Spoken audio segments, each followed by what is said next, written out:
Chalissery GCC arts and sports club Kerala സാഹിത്യ അക്കാദമിയിൽ ആദ്യ ചീഫ് വനിതാ ലൈബ്രറിയനായി സേവനം ചെയ്യുന്ന ഗ്രാമത്തിന് അഭിമാനമായ PK ശാന്തയെ ആദരിച്ചു.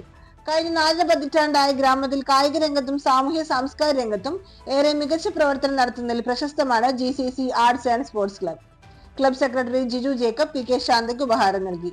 ക്ലബ് രക്ഷാധികാരി PS Vinu, vice president CV Manikandan, joint secretary Babu P George, ഭരണസമിതി അംഗങ്ങളായ റോബർട്ട് തമ്പി, AC ജോൺസൺ, ബോബൻ C പോൾ എന്നിവർ സംസാരിച്ചു. ആദരവിനെ PK ശാന്ത നന്ദി അറിയിച്ചു.